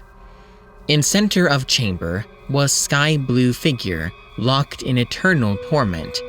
It was the blue beauty of sexy naked Asari, but in place of legs and lower body was twisted base of black biotechnics which attached to floor. In her outstretched hands, she held out crystalline orb which shimmered in the dread light. Her eyes screamed with crying pain as she held crystal glimmering sphere. Her mouth was sewn shut with thread of murdered bunny rabbits. Odie approached Asari pedestal, making imprisoned blue babe quiver with trembling. Odie laughed haughty laugh at the fear and waved metal claw over orb of crystalline mystery. Within crystal orb, spiraling clouds swirled, revealing shadows of distant space. Figures emerged from fog, and nothingness became somethingness. Swirling space clouds materialized into citadel. Odie waved his hand again, and images zoomed in to inside council meeting room, where council was busy having debates filled with discussion. He heard them squeal and cry and tremble. "Garfield is gone. We are doomed to hopelessness. We must surrender," squealed Solari councilmen like pig gone to slaughter. "No, you damned frog fool. Garfield would never fail. We must resist," a sorry councilwoman insisted with stolidity. "What if Garfield is not real man and galactic hero we thought?" cried Solarian councilman like leaping loser. A sorry councilwoman walked over and slapped Solarian councilman in his amphibian face. "Silence! Your words choke with stupidity. Your fly brain could not hold candles to Garfield's virile integrity," the sorry councilwoman said with valorous truth. "Stop it, you two. We must keep our heads," the Turian councilman said with mediating. The three councilmen continued to squabble with no results. They were lost like blind babies in labyrinth of woe, and Odie looked on with dark delight. His face erupted with sinister smile of stained steel. Having seen enough, Odie waved his claw again, making tiny the figures disappear from crystal orb. In their place appeared people trapped in cells. It was Normandy crew trapped in bowels of Odie's space prison. There was Garrus on rusty mattress playing a 6-string, and Dr. Morden Solis playing chess with dust bunnies. Miranda and Jack were in cell chained by ankles to the floor, kneeling in sorrow and abandonment.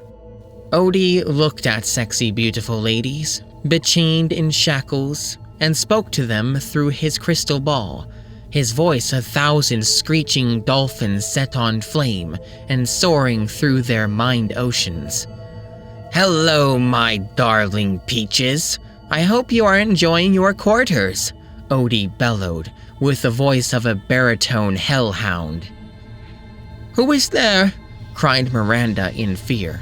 "Show yourself," shouted Jack in defiance. "It is I, your humble host and new Lord Master. Please be enjoying the accommodations. I cannot stand to see such beautiful women not be comfortable," Odie barked, with snidely vile. "Here is to your accommodations," Miranda said as he spat on floor with contempting saliva. "Ho ho ho, you are sassy she-minxes. I like that. But women like you love power, and I have all. Think of these words as I leave you to rot on muck," Odie said with cosmic emptiness. "You are the fool swine in mud of ignorance. Garfield will come and rip your dog face off with his man-hard grip," Jack declared with defiance. "Stupid woman. Garfield is dead, and I am king. The galaxy is now mine. Garfield is swimming in the salty seas of hell, while I ravage galaxy with Reaper wrath. But enough discussion. Enjoy your containment." Odie then waved hand, making his enchained ladies vanish from view. In their place, swirling clouds of uncertainty appeared again, before materializing into Reaper Menace Harbinger. "It is time, my loyal servant. Begin invasion on Citadel. Make assault with deadly force," Odie ordered with imperialism. "Yes, my master," Harbinger said with metallic voice. Harbinger then soared off, armadas of Reapers following him to Citadel conflict. Odie waved his claw again, shutting Crystal Ball off. Odie stroked its Asari holder's head with sickening caress, making her whimper with fear. He then squeezed her head crest, making her yelp with crying. Streams of blue blood came down her sewed mouth, and he laughed with evil scoffing, for life was his disease, and pain was his cure. Odie the pressed button on his metallic robo arm. A door opened into chamber, and mysterious Asari entered with squad of deformed Asari banshee horrors. "You have called, O master?" said mysterious yet familiar Asari with voice of huskiness. "Yes, Morinth, it is time, as you are knowing. I have brought you back from hell and gave you flesh once again. Now it is time for you to be repaying your bargain," Odie said with explanation. "Yes, my liege, anything you are requesting," Morinth said with obedience. Odie gave a sideways look and then issued orders. "You are to take Banshee Attack Squad and go to Citadel for assault. Destroy all you see and let hate flow through your veins of blueness," Odie commanded with edicts. "Yes, my master, I will make Citadel bleed blood of 1,000 generations," Morinth said with sinister promises. She then walked out to pursue her purpose in Odie's cosmic scheme. Satisfied with his plots, Odie then went to left wall. Odie pushed button on wall, causing it to open and unfold, revealing chamber of sexy hot ladies imprisoned and enchained behind see-through plastic. They were ladies captured from worlds all over galaxy, captured from invasions by his collector servants. Ladies of all species were there. Beautiful human and Asari ladies, as well as hot sexy Volus and Elcor babes, were trapped in the plastic prison. Odie looked at captured ladies and grinned with grimace. "Hello, my captive cuties. It is I, Odie. I have come to ask of you a question of importance, and you must answer with truthful integrity," Odie said with ear-crawling evil. "Yes, Lord Master," said all the ladies in unison. "Very good. Now answer my question." Odie then spread his arms out and removed black cape of billowing and black armor of deepest space, revealing naked scarred torso, deformed with machinery and malice. "Am I not beautiful? Am I not most glorious? Am I not object of erotic desire? Am I not woman's dream and man's envy?" Odie bellowed with mad crazy voice and bulging eyes. "Lord Odie, you are most beautiful and glorious man in galaxy. You are object of desire and dream of all womanly dreams," answered captured ladies in unison voices, dead and plastic. "Liars!" roared Odie with insanity rage. Odie then pressed another button on wall. At button pressing, flexible appendages of black metallic menace came from walls with thrashing and thrusting. On top of tentacled terrors were spikes and claws. The evil arms gripped hot sexy ladies, lunging deep into their fleshes. The ladies screamed in terrifying agony as they were drained of lifeblood and inner bodily organs. Odie howled with maniac laughing as he saw the torment of the innocents. The tentacles had dual purposes and gave as well as took, but what they gave was horrors. The metal arms injected fair maidens with metallic machinery, dead of livingness. The sexy babes were filled with evil machinery, replacing their womanly fleshy insides. They became skin sacks filled with wretched metal and bursting with unending pain. At end of evil processing, they became husks filled with reaper machinery. "Now you are beautiful like me," said Odie with peaceful madness as he looked and admired at dark deeds. Then he walked off into dark hallways of Space Fortress to carry out plots of sinister darkness. To be continued.